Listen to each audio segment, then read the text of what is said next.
زخمی پری اور شہزادہ ایک زمانے کی بات ہے۔ سبز پہاڑوں اور نیلے دریاؤں کے درمیان ایک خوبصورت سلطنت تھی۔ اس سلطنت کا شہزادہ حمزہ نہایت بہادر، رحم دل اور انصاف پسند تھا۔ اسے جنگلوں میں گھومنا اور جانوروں کی مدد کرنا بہت پسند تھا۔ ایک دن شہزادہ حمزہ شکار کے لیے جنگل گیا، مگر وہ شکار کے بجائے فطرت کی خوبصورتی میں کھو گیا۔ اچانک اسے کسی کے درد بھری آواز سنائی دی۔ آہ! میری مدد کرو! شہزادہ فوراً آواز کی طرف دوڑا۔ ایک بڑے درخت کے نیچے ایک نہایت خوبصورت پری زخمی حالت میں پڑی تھی۔ اس کے سنہری پر ٹوٹ چکے تھے اور اس کے چہرے پر درد صاف نظر آ رہا تھا۔ شہزادہ حیران رہ گیا۔ تم کون ہو اور اس حالت میں یہاں کیسے پہنچی؟ شہزادے نے پوچھا۔ پری نے کمزور آواز میں کہا، میرا نام نورین ہے، میں پریوں کی وادی سے ہوں۔ ایک ظالم جادوگر نے مجھ پر حملہ کیا اور مجھے زمین پر گرا دیا۔ شہزادہ فوراً اسے اپنے محل لے گیا۔ شاہی حکیم نے اس کا علاج کیا اور کئی دنوں کی دیکھ بھال کے بعد نورین کی حالت بہتر ہونے لگی۔ چند دنوں میں شہزادہ اور پری ایک دوسرے کے اچھے دوست بن گئے۔ نورین شہزادے کو پریوں کی دنیا کے قصے سناتی اور شہزادہ اسے اپنی سلطنت کے بارے میں بتاتا۔ لیکن ایک رات نورین بہت پریشان نظر آئی۔ شہزادے، وہ ظالم جادوگر میرا تعاقب کر رہا ہے۔ اگر اس نے مجھے ڈھونڈ لیا تو وہ نہ صرف مجھے بلکہ تمہاری سلطنت کو بھی تباہ کر دے گا۔ شہزادہ حمزہ نے کہا، جب تک میں زندہ ہوں کوئی تمہیں نقصان نہیں پہنچا سکتا۔ اسی رات آسمان پر کالے بادل چھا گئے اور محل کے باہر ایک خوفناک قہقہا گونجا۔ ہاں ہاں ہاں، نورین، اب تم مجھ سے نہیں بچ سکتی۔ یہ ظالم جادوگر ظہیر تھا۔ جادوگر نے اپنے جادو سے محل کے محافظوں کو بے ہوش کر دیا۔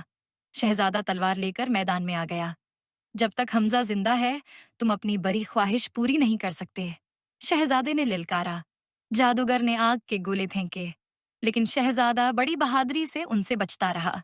اسی دوران نورین نے اپنی باقی ماندہ جادوئی طاقت استعمال کی اور ایک روشنی کا حصار بنا دیا، مگر جادوگر بہت طاقتور تھا۔ اس نے نورین کو قید کر لیا اور اسے لے کر اندھیروں کے پہاڑ کی طرف چلا گیا۔ شہزادہ حمزہ نے ہار نہ مانی۔ وہ اپنے وفادار گھوڑے پر سوار ہو کر اندھیروں کے پہاڑ کی طرف روانہ ہو گیا۔ راستے میں اسے ایک بوڑھا فقیر ملا۔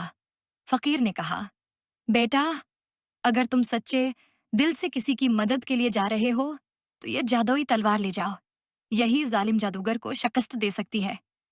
شہزادے نے فقیر کا شکریہ ادا کیا اور سفر جاری رکھا۔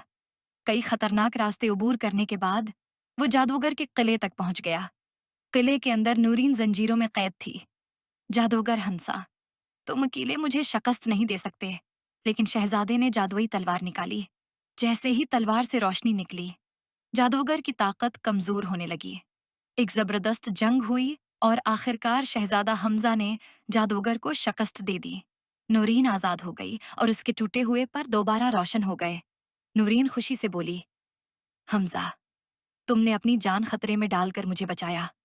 تمہاری بہادری اور نیکی ہمیشہ یاد رکھی جائے گی۔ اچانک آسمان سے ہزاروں روشنیاں نمودار ہوئیں۔ پریوں کی ملکہ اپنے محافظوں کے ساتھ وہاں پہنچ گئی۔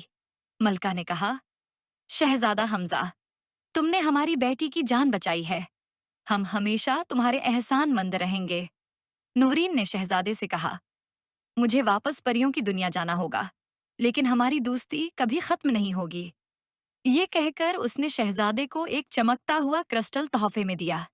جب بھی شہزادہ اسے دیکھتا، آسمان میں ایک خوبصورت ستارہ چمک اٹھتا اور اسے اپنی دوست نورین کی یاد دلاتا۔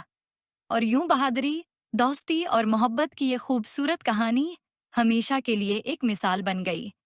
اختتام۔